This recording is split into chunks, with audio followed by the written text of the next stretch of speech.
Psst, psst. Hi! Due to the way YouTube works, I want to make a quick announcement before this video.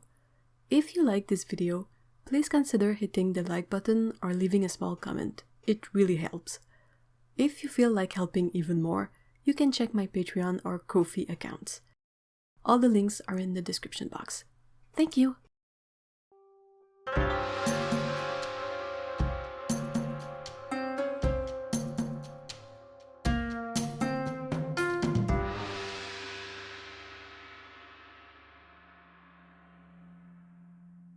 Greetings!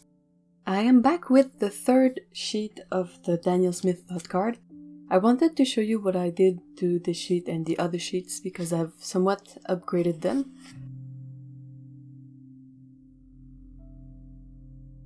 I've made overlay pages in vellum with the pigment information. So you can basically lift this sheet like this to view the swatches. But if you want to know what's the pigment composition of each color, well, you can just look at the overlay. So I can see that Mayan Red is PR 287.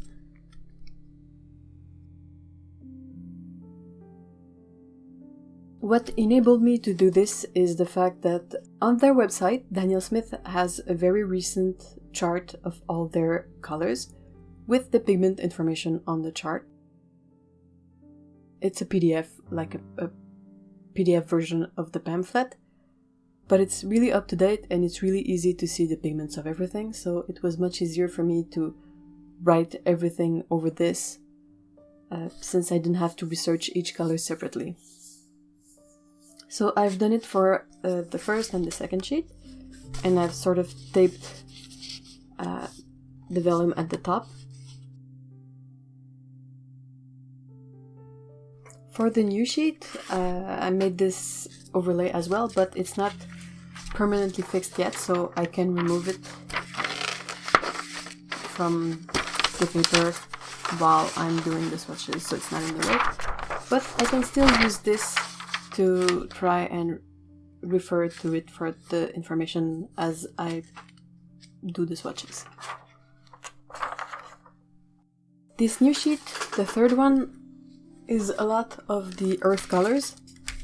It starts with Nickel Azure Yellow over here. It's a single pigment paint.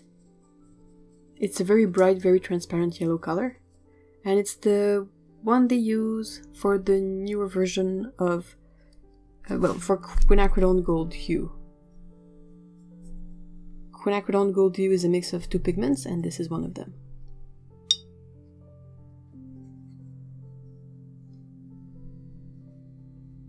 I am again using the Star brand collaboration paper from my local art supply chain. It is Fabriano paper, but it is branded by the local art supply store chain.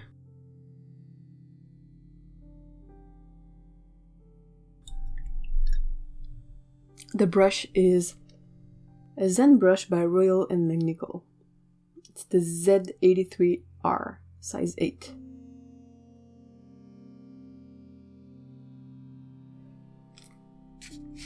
Next color is Bronzite Genuine. It's a Primatec color. It's a bit difficult to re-wet, but it does seem to have some sparkle to it.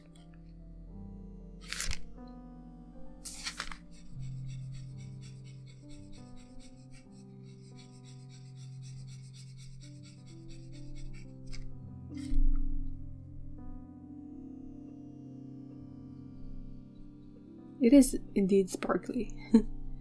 It's quite a fun effect, I find, because it's not an added mica into the colors. We will see with the last page of the Daniel Smith dot card everything about the FX colors and the micas. But what I find fun of the Primatec color is that when it is sparkly, well, perhaps there was mica as part of the stone, but I mean, they don't add anything with the stone to make it sparkly. It's part of the stone, which is what I find super interesting and fun. Our next color is Verona Gold Ochre. I'm noticing that I have another bronzite color here, so I'm just going to drop a bit of water on it while I paint this Verona Gold Ochre, so it's perhaps a bit smoother. That's the thing with some earth colors.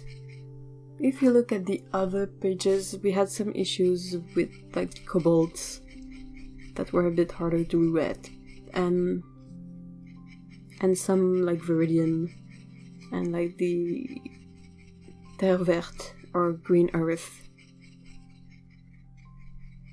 These were the ones that were a bit difficult to wet, but the rest of the colors were mostly fine.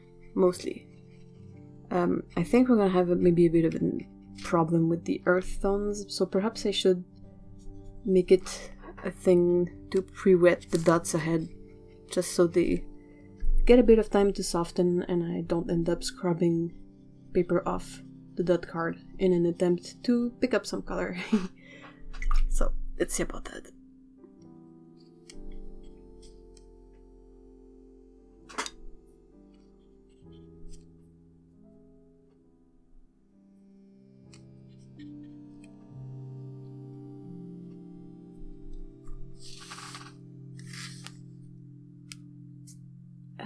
Okay, next color is the burnt Bronzite Genuine. So it's like this one, but the burnt version of the pigment.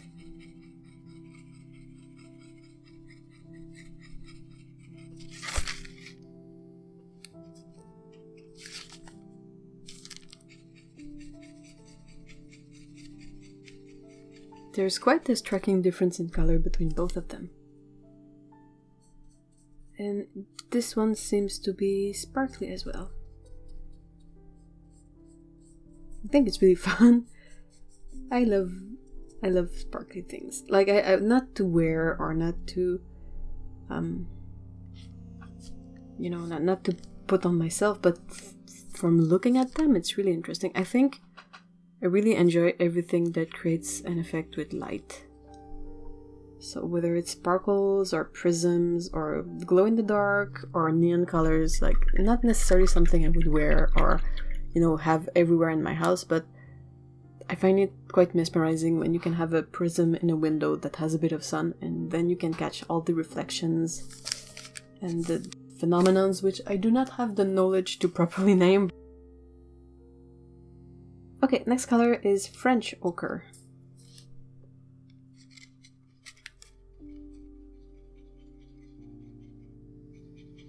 A lot of these colors are really the same pigments, except for the primitive colors, of course, but the ochres, the yellow ochre, are often either a synthetic or natural version of the same pigment. I think, and correct me if I'm wrong and you know better, but there's something about the locations from which the pigments are from that might be the reason why there is a bit of a difference of color. And like why is there so many paints with the same pigment? Well, it's because every instance of this pigment is a bit different and maybe comes from a different place, so it's not exactly the same color, but we'll be able to see more clearly once I'm done with this sheet, because this one will have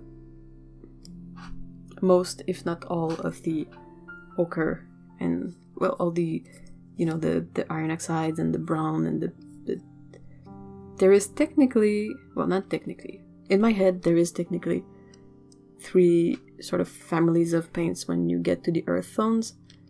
You have the ones that are more like French ochre, you got the ones that are more like burnt sienna, and you have the ones that are more like a muted brown, maybe a bit like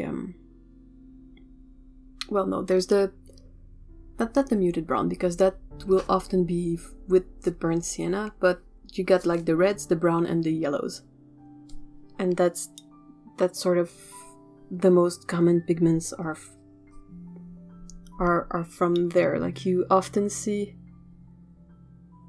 the pigment yellow 42 or 43, and the pigment red 101 or 102, and the pigment brown 6 or pigment brown 7. I hope that made a bit of sense. A bit difficult to figure this out. Like, I think I know this stuff, but to express it in a way that is understandable is not super easy. This is Burgundy Yellow Ochre.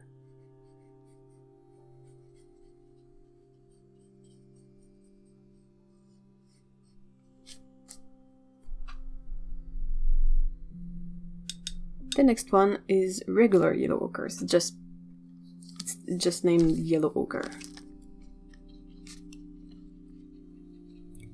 Daniel Smith has a very unique, well, perhaps not so unique anymore because I've seen Schmincke come out with some transparent yellow ochre, but their regular yellow ochre from Daniel Smith is transparent.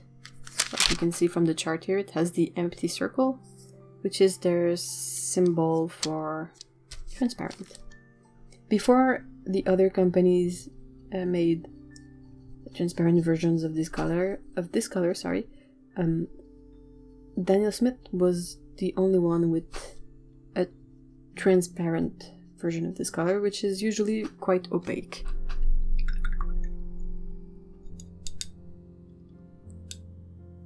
The next one is Mars Yellow.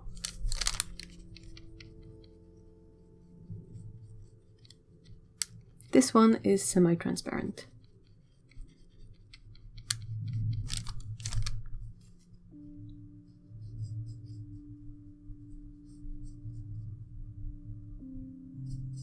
All of these, I'm trying to see, but I think so far on this page, except for this nickel azure yellow, every color on this page so far is supposed to be granulating to some extent. It's more obvious for some colors than it is for others. And perhaps I should have made the swatches a bit juicier so we can see better. But it's very, very variable.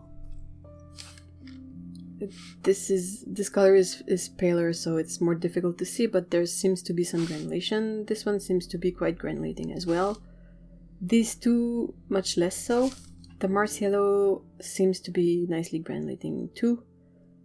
So it's a good thing they say that their mention if a color is granulating or not is to varying degrees, because that's really what we see here.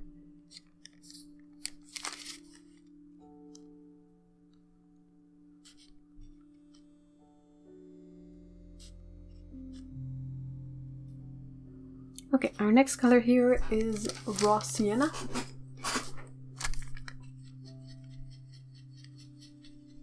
It is also a semi-transparent color.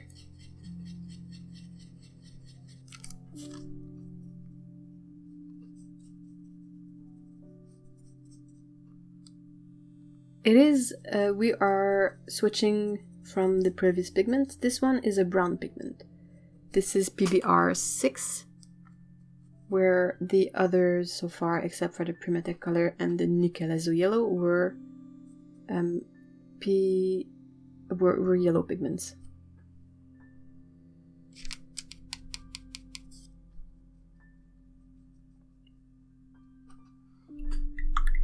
I don't know if I have Raw Sienna from Daniel Smith, but I quite like this color. Okay, the next one is Quinacridone Gold, and and I am not sure if we'll be able to see just with. I'm not sure if we'll be able to tell just by looking at the swatch, but this might be a good way to see which version I have of the color, because since it's not specified on my sheet, I am not sure if this is the old Quinacridone Gold or the new one. It does really look like the new one. The hue, like the hue has a much more present reddish tone to it than the original color. It's still an excellent dupe, but it's not quite the same. So this is a few of the colors from the various companies, a few of the Quinacridone Gold hues.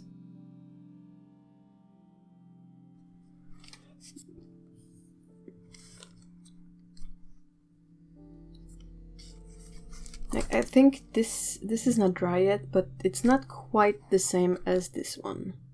It's a bit more orange and a tiny bit brighter. And in that regard, it's much more like the hue that Daniel Smith has made, which has a composition similar to the Holbein Quinacridone. So I think what I have on my swatch is the hue.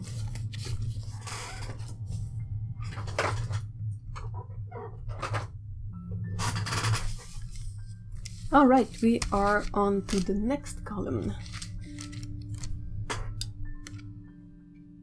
I will again keep the momentum of pre-wetting some of the colors ahead of time, because the earth tone are a bit more difficult to work with. The first color in this column is transparent yellow oxide.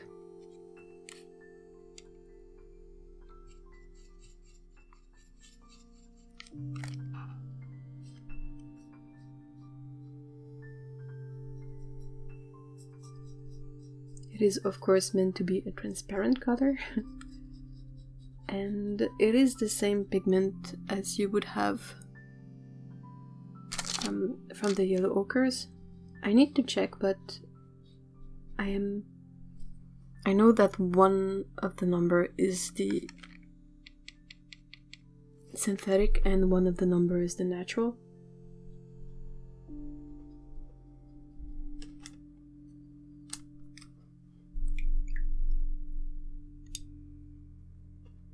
Then we have Monte Amiata Natural Sienna.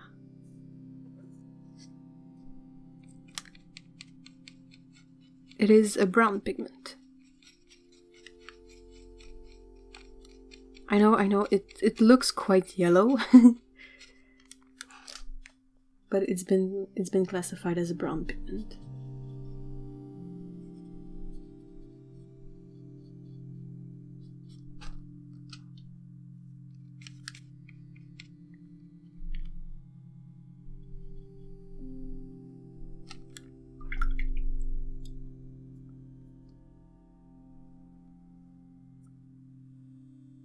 Our next color is Hematite Burnt Scarlet, which is a pre-metic color. It is semi-transparent and is supposed to have granulation. I will try to make the granulation show well in this one, because if I remember well, these hematite pre-metic colors have a very interesting granulation effect.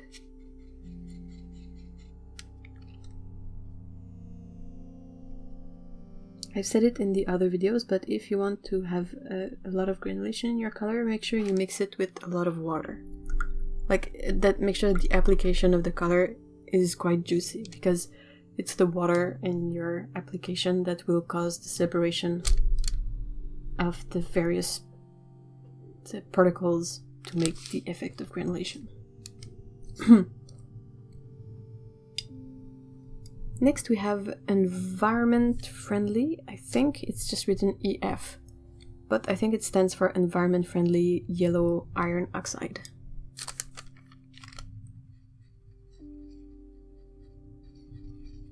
It is technically a brown pigment. I mean, it's not relevant to know the pigments of everything. It's interesting, but it's not really gonna change much of what happens when you paint. I just find it funny that they call this yellow iron oxide, and well, it's definitely more of a brown color than a yellow color, I think. But yeah, don't really stress about the pigments. It's interesting, and it can be useful if you start having a lot of paints. So if you are a bit more aware of the pigments you have, it can save you from buying dupes. But aside from that, it really doesn't mean much. The next color we have is Goethite or Brown Ochre, which is not a primitive color.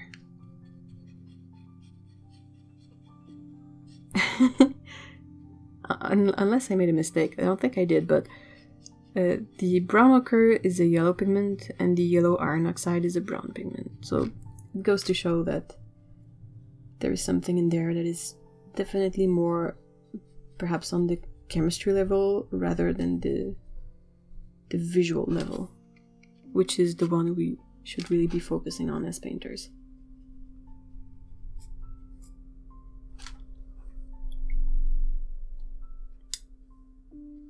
After that we have Quinacridone Deep Gold. It is made from the same mix of pigment as the new Quinacridone Gold hue, but I think it was always the recipe for this one, so there's been no change, no need to change it when they run out of Quin Gold. But don't quote me on this. I just don't remember seeing this one being mentioned as affected by the shortage, or not the shortage, but the disappearance of the original Quin Gold pigment.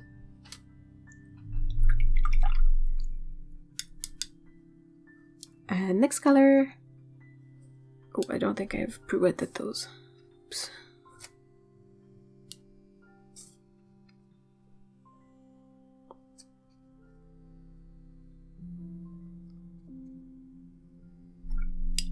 All right. Okay, so Italian Deep Ochre.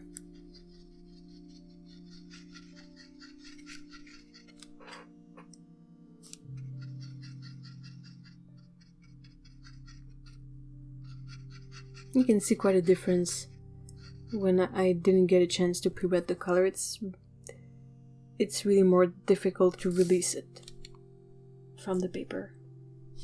I can take a moment to just quickly look at this. I know that so far, I know that in general the earth tones are less exciting than the previous pages with all the colors and the nice bright colors, but I think that so far there's a lot of richness in these colors as well, and you've got some pretty unique stuff going on. There's a range of colors going from the transparent to the really more opaque, and it's really interesting to see like some of the, again, the primitive ones are unique in their granulation and effect, and some of them you can see how some of them are much smoother than some others.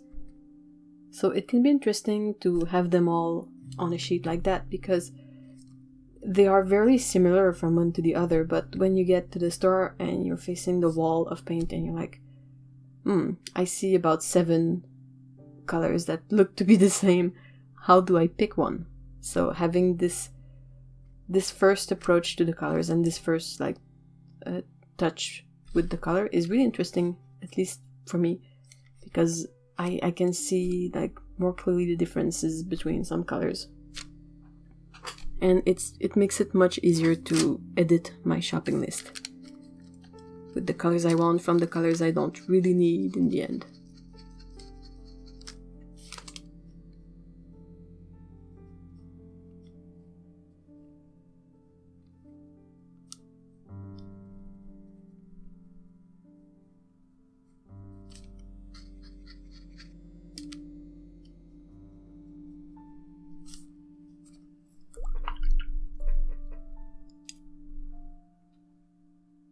Moving on to the next color, we have Lunar Earth. From what I remember, this one is really unique, so I will try to make the swatch represent the effect well. It has some quite heavy granulation, and not a lot of undertone, so when it decides to granulate you get these super nice effects that are often on a white or really pale background, so it's really stark. And I think it's quite interesting. Not for everything, you know, but this texture, they can give you ideas when you don't really know what to paint.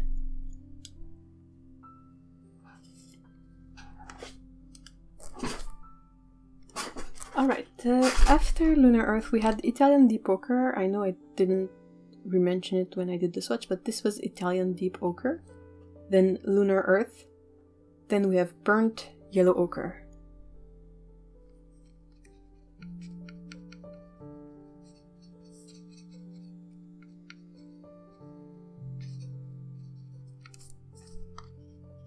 I would not have expected this one to be so red. It's quite interesting. It is. It's a red pigment, so that maybe if I had checked that, I would have expected it more. But since it's called the Burnt Yellow Ochre, this is not exactly what I would have expected from a color with that name.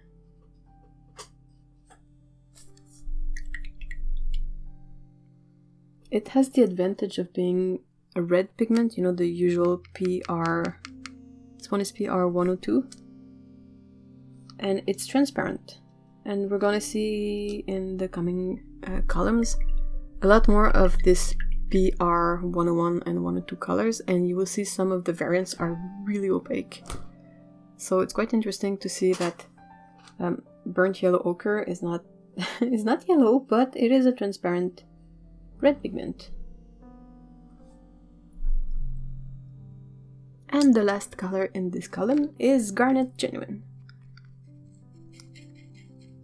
I was wondering why it was not on the... If you remember the first video, I was pondering why this color was not on the first sheet, because to me it looks really more like a red.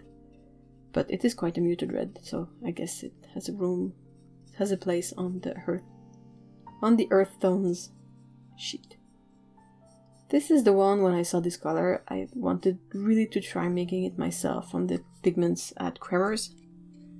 But the one they saw at Cremers is really not the proper size for mulling by hand. It is way too coarse, and this rock garnet is way too hard. So it was a bit of a weird experience. So I'd be really interested to see Daniel Smith's process on this color specifically, because when I tried to make it, it was a mess, and it was nowhere near that pure of a color. So I really wonder what magic they operate on their pigment to make it so pretty. And we are starting the third column.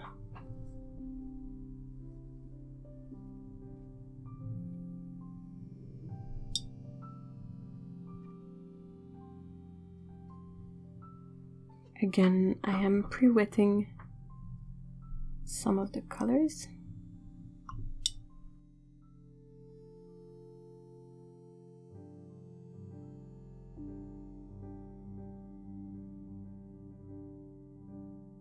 So far, the cats don't really have much to say about the earth colors.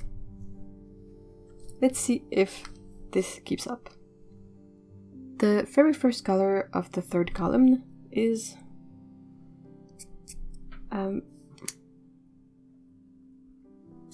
it is roasted French ochre, and I just gotta take care of this because I've dropped some water on the chart and it's gonna make spots. Okay.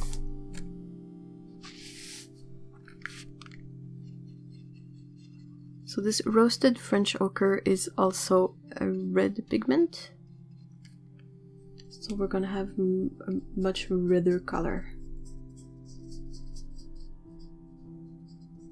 Like we had the French ochre here, and that was a yellow pigment, and now the roasted French ochre is a red pigment.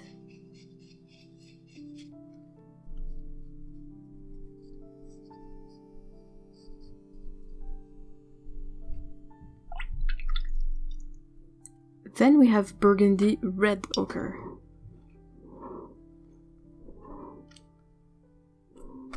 we had Burgundy Yellow Ochre here, and now we're gonna have Burgundy Red Ochre here.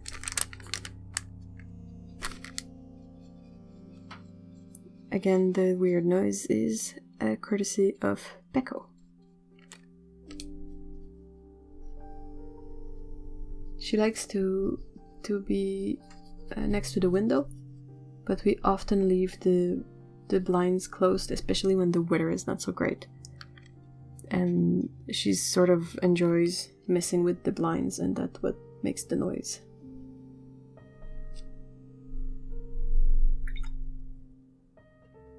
Our next color after that is Indian Red. This one is our first completely opaque color in this on this sheet.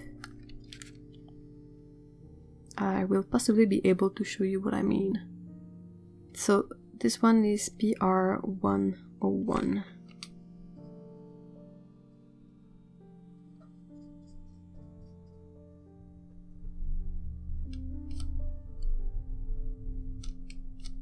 It's not messing about, it is really opaque.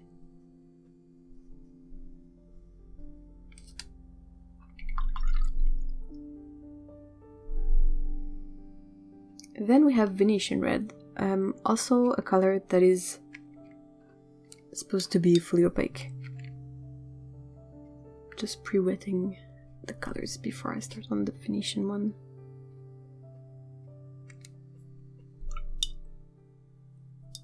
When you get a bit more experience with the color, it's easy to see which colors you can sort of lightly graze with the brush without picking pigment, and those that even if you look at the dry paint you will pick up pigment. So that's why when you see me add drops of water, there are times where I will rinse my brush and other times where I won't. And also, well, I take a guess, so it's not I don't know everything, but I figured that if I just lightly touch it, I'm gonna be fine, right? Right? Okay, so this one, the Venetian Red, also very opaque. Usually these colors, they have quite a significant color shift when they dry. It's a very similar hue, color, and pigment behavior as one of the paint I make myself, the salmon color. Then we have Italian burnt sienna, which is not one of my favorite burnt sienna because I find it a lot of work to re-wet. Like, I'm glad I pre-wet the dot because I know from using the pan in my set that if you go in and you haven't pre-wetted this color, it's sort of a lot of work to get it moving. And also, I find it a bit weak. I know that usually when you mix a burnt sienna color and an ultramarine blue to get a gray, it takes a lot more of the blue than the burnt sienna, but I don't find this one. Well, I gotta say, this swatch is quite good. Perhaps I should revisit my opinion of this color, but I don't know why I have this kind of gray memory of the appreciation of this color. Anyway. We have Quinacridone Burnt Orange next.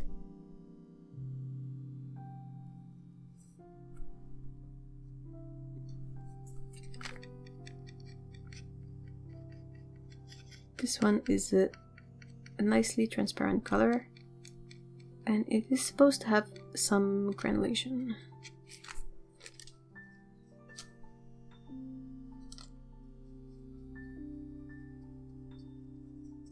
It is a really intense transparent color.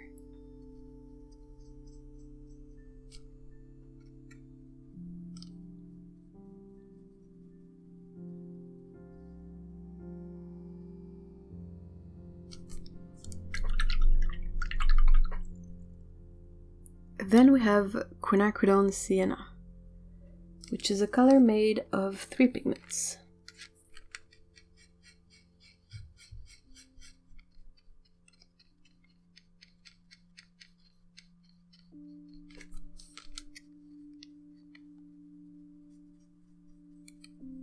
It is also very bright, very intense.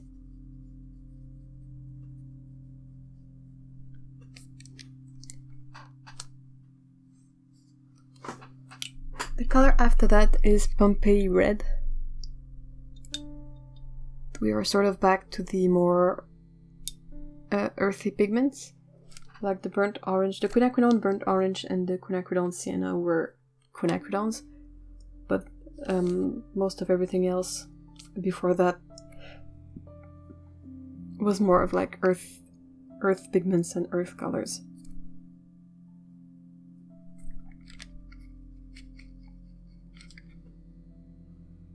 I've never seen Pompeii Red before, so I'm curious to see what it's like as a color. It is a brown pigment.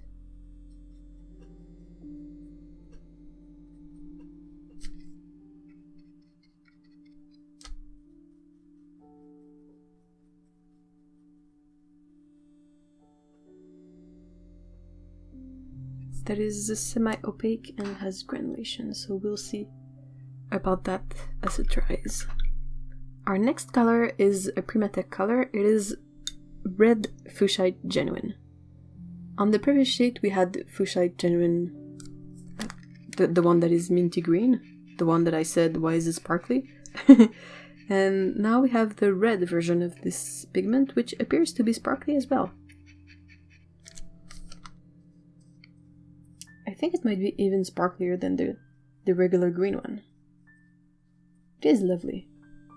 I think this tube has been on my shopping list for ages, but it's kind of difficult to justify buying a Series 3 sparkly paint when there are like regular colors that I could possibly need more or need before this one.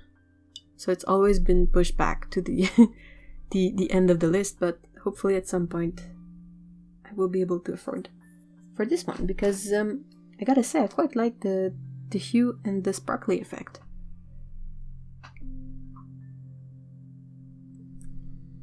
And our last color in this column here at the bottom is Terre Ercolano. So I guess something like Ercolano Earth. It is a mix of two pigments.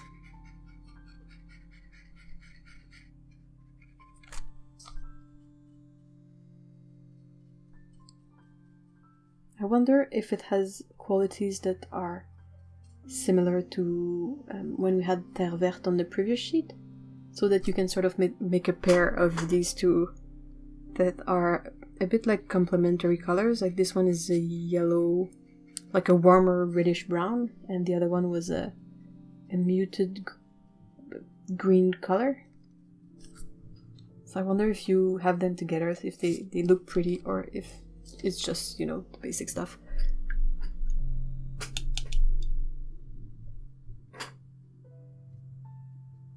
With a range of about 250 colors, I really end up wanting to group things together, and I know that there are already a bit of a system with the Primatech colors, and you have the FX colors, and you know you have the Quinacridones, the Phthalos, and the Hansas, but I kind of want to organize things even more, just so that it's easier to remember this.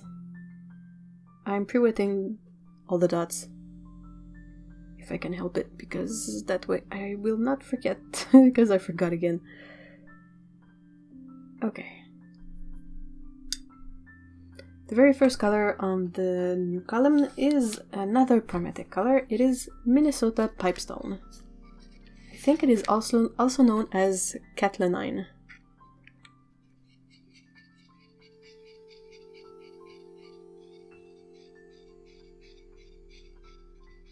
Just like that. It reminds me a bit of if you mixed Potter's Pink and a red earth color pigment. It seems to be a bit pinkish.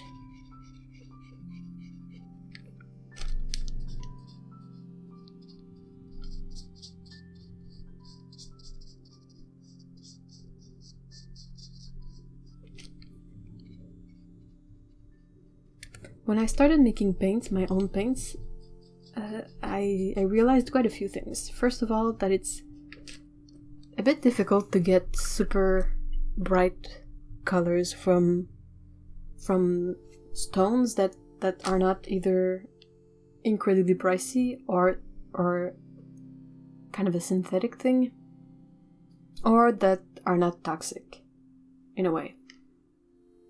While I don't mind a pigment with toxicity once it's in the paint, working with a pigment with toxicity is a different story, because there's a much higher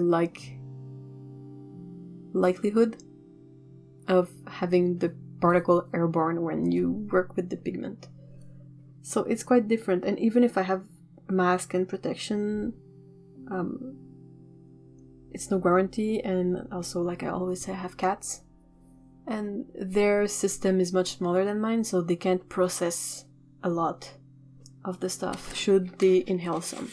So I prefer to work with non-toxic paints that are relatively affordable, so then I can not spend too much money on it, or if I have extra pans, I can sell them at a decent price. But yeah, I realized that it's really easy to find these earth colors, and they are usually not too pricey, but whenever you want something a bit more bright and a bit more vivid, it's difficult, or it's really expensive, or it's toxic, or that there's always something up with the more vivid colors. So that might explain why, if you look at the broad range of handmade paints, you have a lot of super nice but muted and earthy colors. So this color next is Sedona Genuine, which is another Primatech color.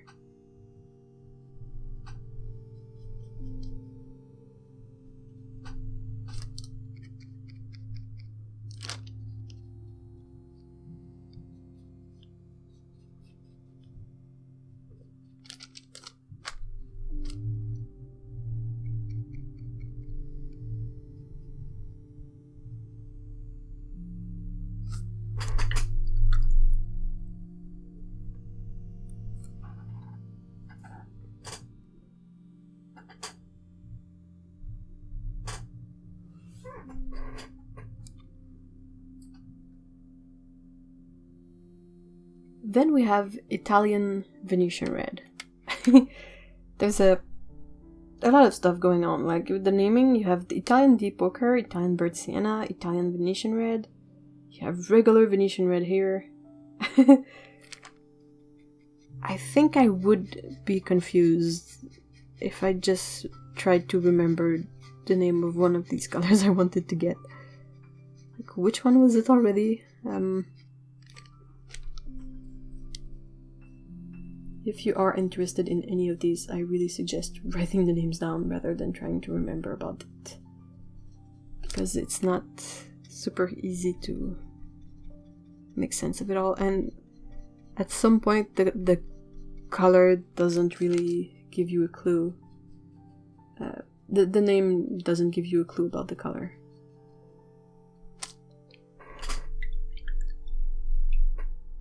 Like when we had phthalo yellow green, well, that's kind of easier to remember what the color is about, because phthalo means you expect something really bright, and yellow green means you expect a yellow green color. Well, much easier. But over here we got the English red, and here it's English red earth, our next color. But then you have like other earth colors and other English and other reds, and it's a bit confusing. Feels like they used a you know, a name generator that has these like the wheels, and you spin it and it ends up being a configuration at random of words. Okay, I'm kidding, but that's the feeling. Okay, next one is Quinacridone Burnt Scarlet. So, a quinacridone color, what do we expect from it? We expect it to be transparent and to be super bright. Like really intense color.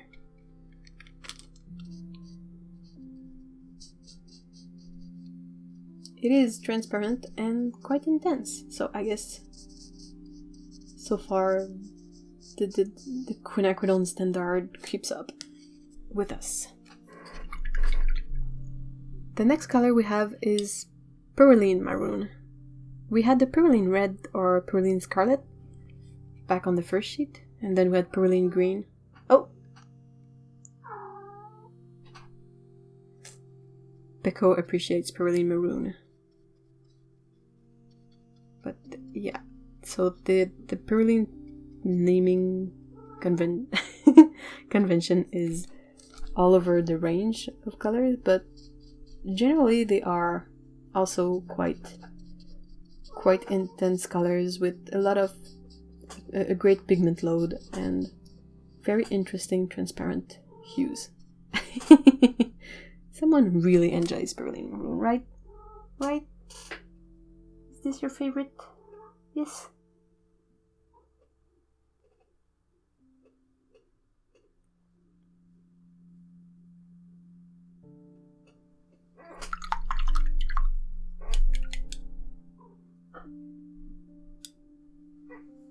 Alright, next color is Deep Scarlet.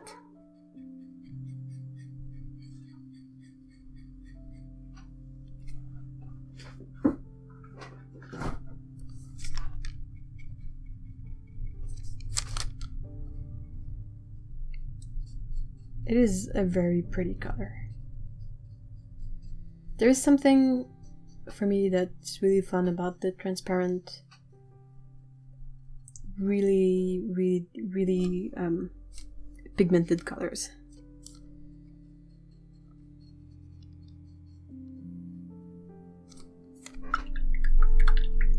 I do not have the patience for layering that much, or as much as I would want to end up with the colors I want. So I'm always glad when I see colors that are really intense, because that means that I can mix them quite... I can mix them to a level where I don't have to layer a lot of it to get a deep color. So that's a better fit for my level of patience with the painting. I know that layering can be... did I forget to say what this color was? Oh yeah, this super deep, really dark purple color is Nephthamide Maroon. It's also a super nice color. The Perylene Maroon, Deep Scarlet, and the Nephthamide Maroon are colors that I enjoy a lot. Yeah, I know that layering colors will add a lot of richness and depth to them, but it also requires a lot of patience and a lot of drying time and drying space. So I don't often have the freedom of following that route. Our next color is Lunar Red Rock. I wonder how similar or different it will be to the Lunar Earth we had earlier on the page. I will try to make it a good example of the granulation possible with this color. Oops, that's a bit too much water.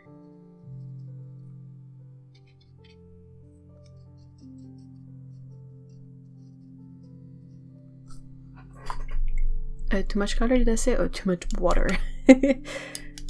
Ah. Okay, our last color for this column is a Primatech color called Hematite Genuine.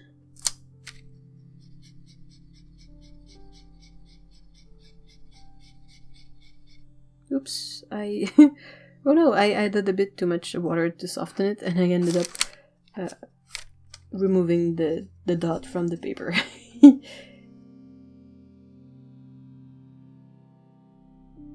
It is really nice color. Of course, the Primatech colors are more muted. That's something that we should expect from them at this point.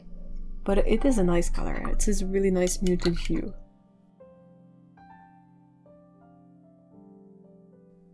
Moving on to the fifth column. I think this column is the one with the most Primatech colors. There's quite a lot of them. There's 1, 2, 3, 4, 5 colors.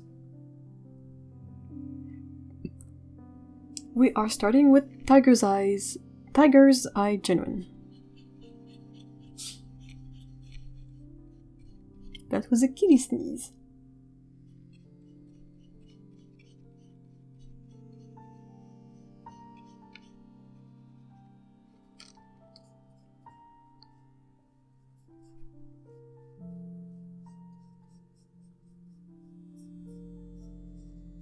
I quite like the tiger's eye stone. It's a really pretty one, but there doesn't seem to be a lot. Well, it's kind of difficult to find the stripe effect back in the paint because that would take some pretty special paint.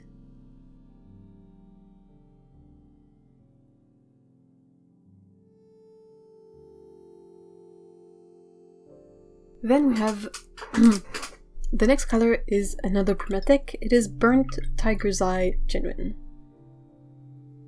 So basically like the first one, except they've roasted, cooked, burnt the pigment. I'm guessing that's the process. I don't really see why they would name it that if it wasn't the case. So it's a redder hue compared to the first one. The first one is sort of a green tint, and the Burnt Tiger's Eye has more of a red tint.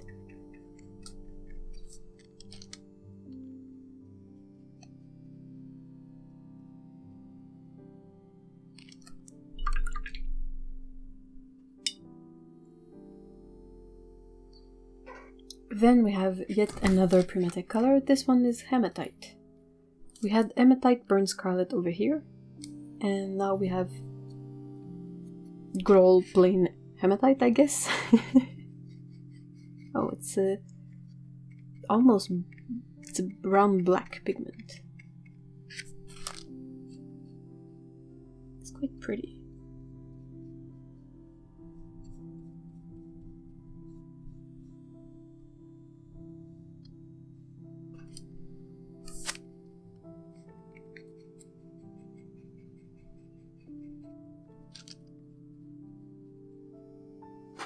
It is a semi-opaque pigment. It's kind of hard to tell because it's so dark that we don't really see much of it over the black line, but it has this feeling of being semi-opaque when you use it. The next color is German Green Raw Umber.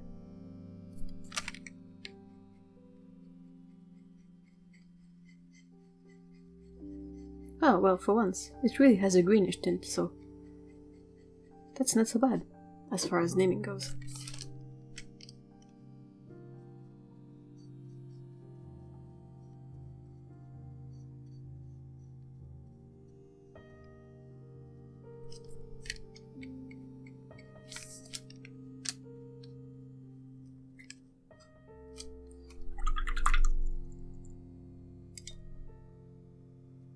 The next color, we are back with the Prismatic colors, and this is Hematite Violet Genuine.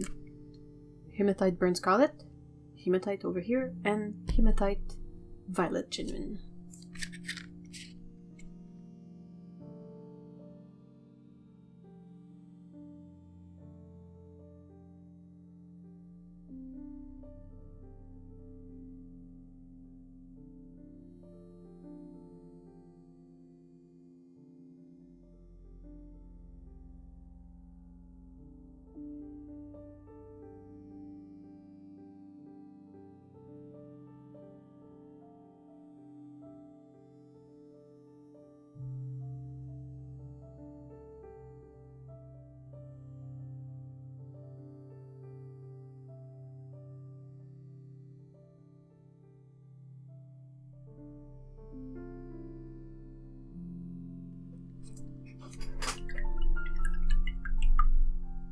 Our next color is another Prismatic. It is called Mummy Bauxite.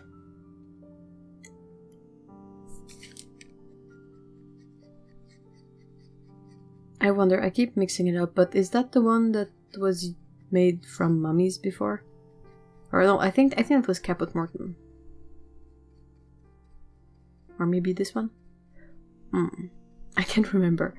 But there was a paint at a point in time that was made from grinding mummy into a pigment, like Egyptian mummies, like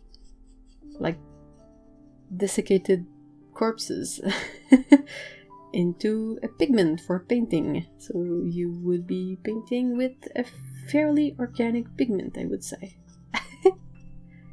I'm glad, really glad that this is no longer the case, because I'm guessing the Earth has a limited supply of mummies, and it would be really creepy to be painting with that color.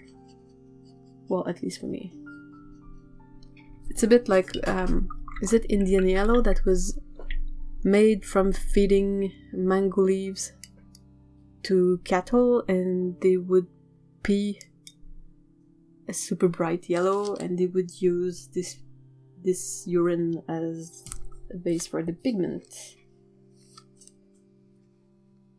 Yep, I am glad. There's always something, right? Last video it was Sap Green, which was oddly named bladder green in almost every other language but English, because it was sold in bladders. Now we have Mummy Bauxite, or Caput Mortuum. I don't think Daniel Smith has a Caput Mortuum color. It's a bit of a shame. It's a nice color. Okay, next we have Permanent Brown. This is another one of those really nice, really intense colors. Super transparent. Great pigment load. It's a nice reddish, muted reddish brown hue.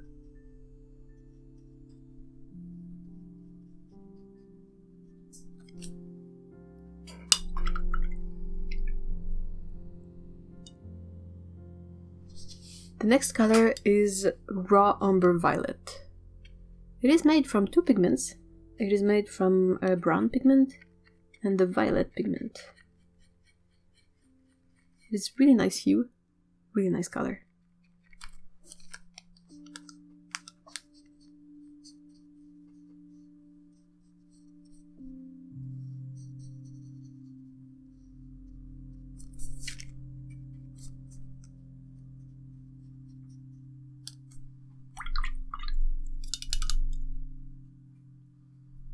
And since I'm thinking about it right now, I will pre-wet the last column.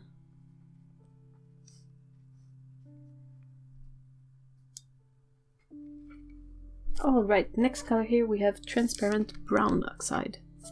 So there was transparent yellow oxide here, the brown is here, and I'm pretty sure we had a red at some point. Oh, yeah, just after the brown oxide we have the red oxide. In my face.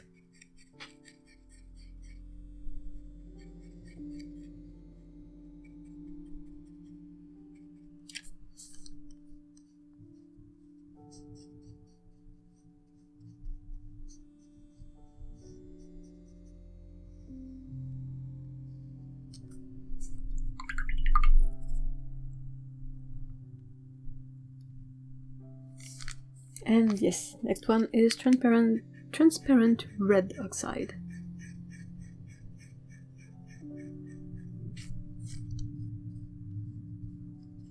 I don't see a super big difference between the brown and the red. It's there, but it's a bit more subtle, perhaps. Like you have more red colors over here than this is kind of a warmer brown, but it's not exactly red. It's more like a orange color.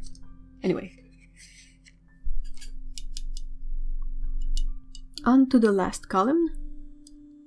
The first color is Fired Gold Ochre. I'm so glad I pre-wet this one.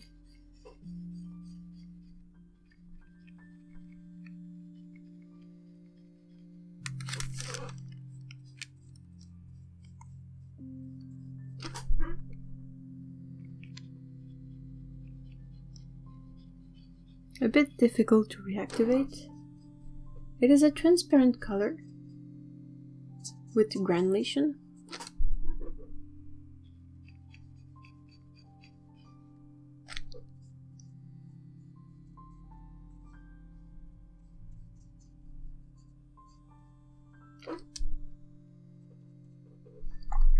Then we have the environment-friendly red iron oxide. Again, that sounds familiar. It's because we had the environment-friendly yellow iron oxide here. And there is the environment-friendly brown oxide here. So you'll be able to see all three of them.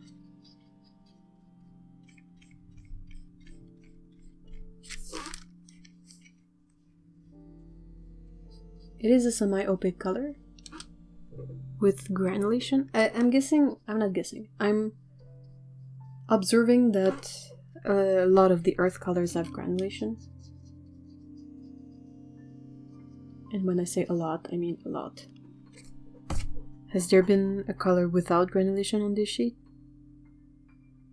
There's the Naphthalite Maroon here, Deep Scarlet and Perylene Maroon, and Quinacridone Burnt Scarlet. These are not granulating colors. Quinacridone Deep Gold, also non-granulating. But I think that so far, oh, this one is not granulating either, but so far most of everything else has been granulating to some extent. Which is like the opposite of previous pages, maybe. Okay, next color is good old burnt sienna. I am really happy that Daniel Smith has a burnt sienna that is PBR 7. Oddly enough, Winsor & Newton and Schmincke have some sort of variant of PR 101, or a mix of PR 101 and a black pigment for their burnt sienna, and I mean the resulting color might be fine, but in my head burnt sienna is sort of linked to the PBR 7 pigment, so I always find it a bit weird when I see that a burnt sienna is not this pigment.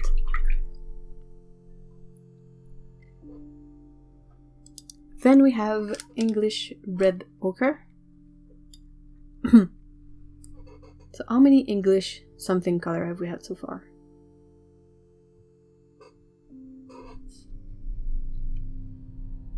There was the... where was it? The English Red Earth. The English Ochre. Maybe not that many.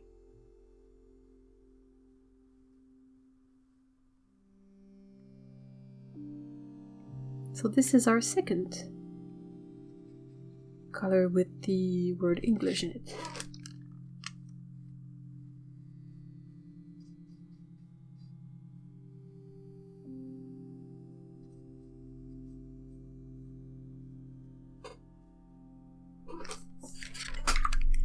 After that we have burnt umber.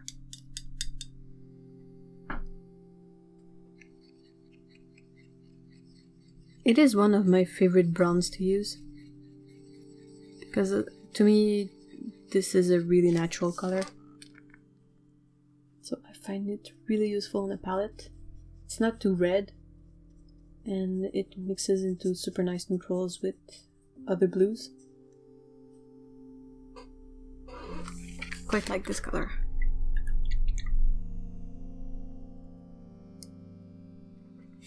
And next we have our environment-friendly brown iron oxide.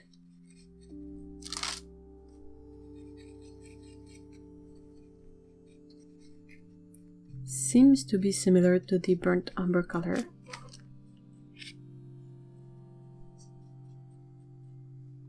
The burnt umber is a series 1 and the environment-friendly iron oxide, the brown iron oxide, is series 2. So this one will be a bit pricier than the burnt umber.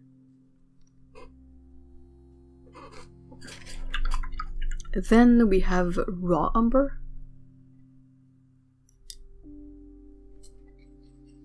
It's usually quite a different hue than burnt umber is.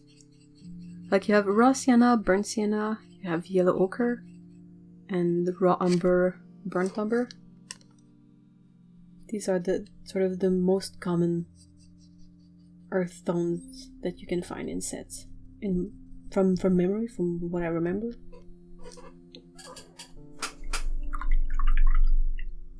The next color we have is Sepia. This one is a hue, of course, because the genuine sepia color was made from, I do believe it is cuttlefish ink. So this sepia is a mix of a brown and the black pigment to reproduce the color that was made from the ink.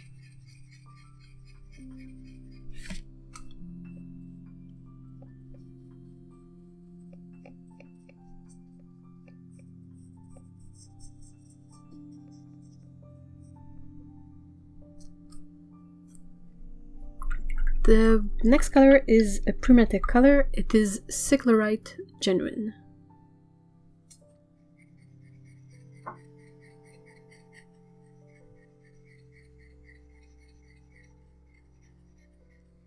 It's a bit more difficult to re-wet than the other colors. It's supposed to be transparent. And of course granulating. There are not that many Primatec colors that are not granulating. It's definitely easier to name those that are not than to name those that are. Garnet is one. Pretty sure Rhodonite is also non-granulating. The green Fuchsite, I don't think it granulates much. Apparently the red one is granulating, but it's super faint. Alright, and the very last color for this sheet is also one of my favorite earth colors, and especially the Daniel Smith version. I will be buying this version for as long as I can, because it is, in my opinion, the best one. It's made from a blend of PBR7s, so no black pigment in there, and it is really, really dark and intense. It is Van Dyck Brown. I really love this color. As far as, you know, dark brown goes, it does deliver.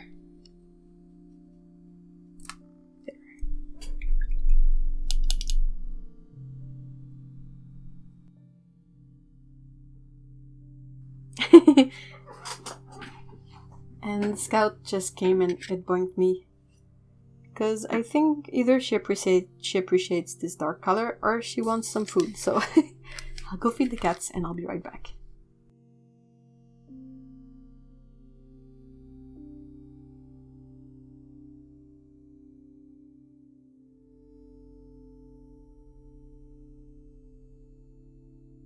While the sheet was drying, I took a moment to research online which pigments were the synthetic ones and which pigments were the natural ones.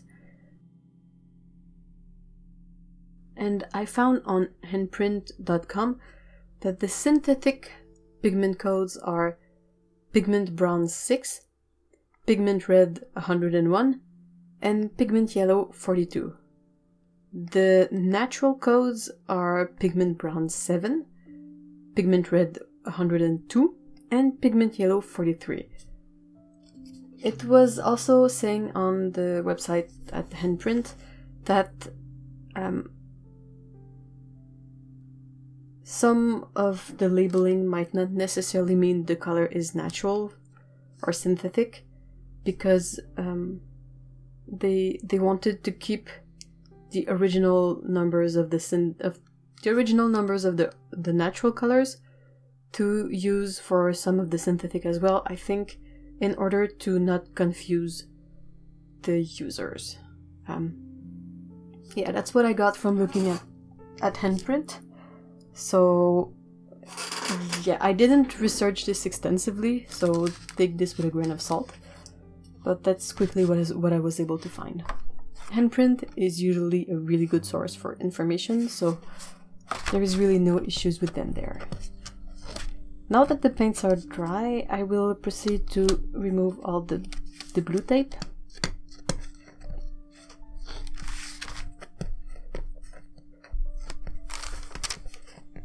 It is truly the easiest way I've found to keep clean edges to a bunch of swatches.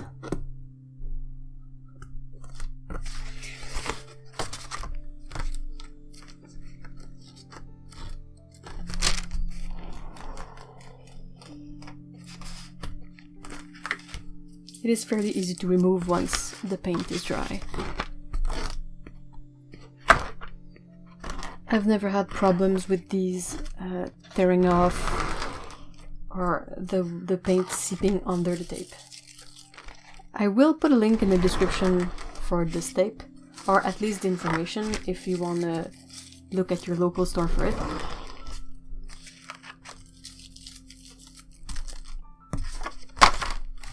I also like to paint on this plastic surface, but it's a bit reflective, so I think I will just remove it for now, since I am done with painting. It's a bit why I have this tracing paper overlay on my work surface.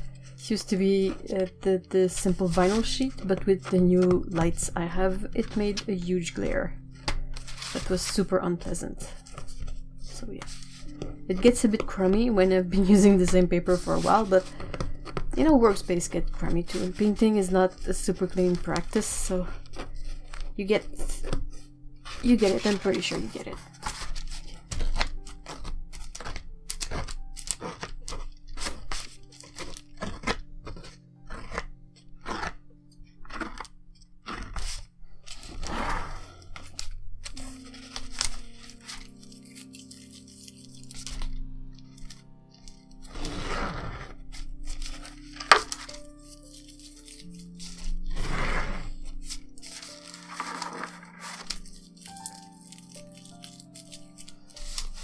So far I can already tell that I'm quite glad with the way this page turned out. I was a bit worried that it would be too dull and kind of a bit boring at the same time. But I gotta say, I'm quite happy with the way it looks. I think it's fine. Oh, I have a visitor! Hello, baby! Hello, baby! She escaped. She escaped my grasp. Okay, so here is the full sheet. As with the other ones, you know, I've placed the swatch in the same order as the dot card.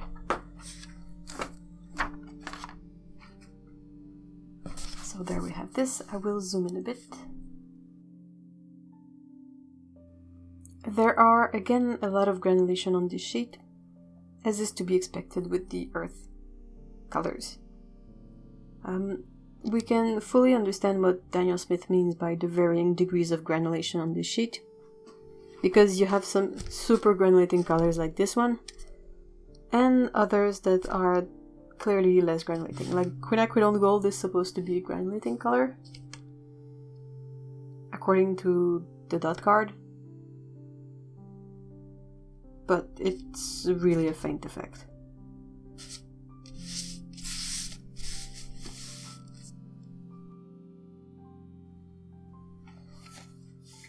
Alright, so to pass through all the colors, you can see that the bronzite here has a bit of a sparkle in it, which is quite lovely. The Hematite burnt Scarlet has a really nice effect as well, of a darker sedimentation with a light orangish background.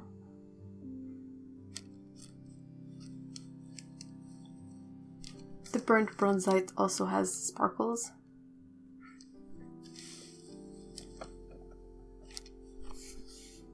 So more of the browns, some nicely granulating ochres here.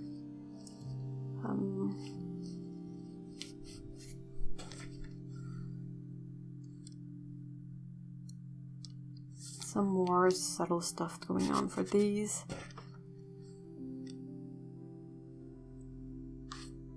The Lunar Earth really has a nice granulation. Where you lay it thickly is going to be opaque or semi-opaque, but the way it settles in the paper's texture is quite nice. And then I have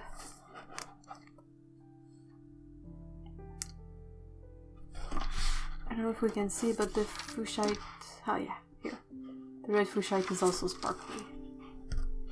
Terre Coleno is kind of a subtle color with granulation. It's a soft granulation, it's not super harsh like this one. It's much softer. Back to the top. So both Tiger's Eyes color, there is no sparkles in those two. Minnesota Pipestone is also a very soft color. Here we have Hematite, which could have almost been put with the black colors, because it's mostly black with a faint brown undertone in the granulation.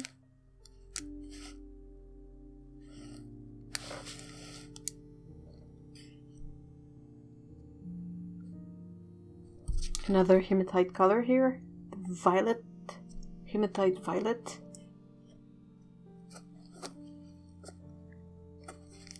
There's not a lot of difference between the burnt umber and the environment-friendly brown iron oxide. Burnt umber seems to be a bit more yellow, but it's quite faint.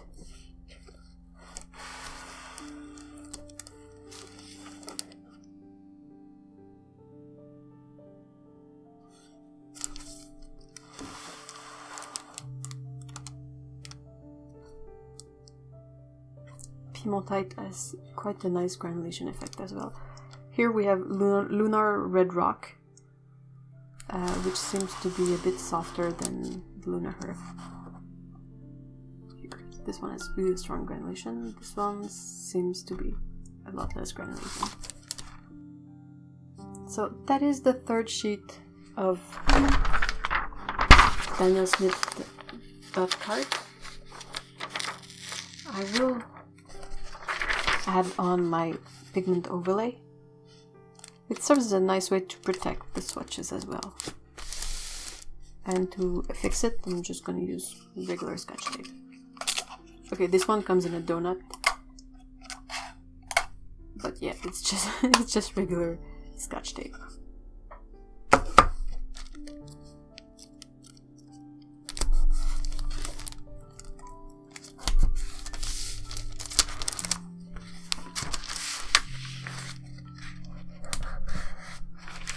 Quite simple really, but kind of a useful way to have all the pigments. And I can tell that the spots where there is no pigments, that's the primitive colors. So there we have it. Daniel Smith's third page of colors. The next one will be the black whites and the FX paint. So I hope you enjoyed this and see you next time. Bye bye.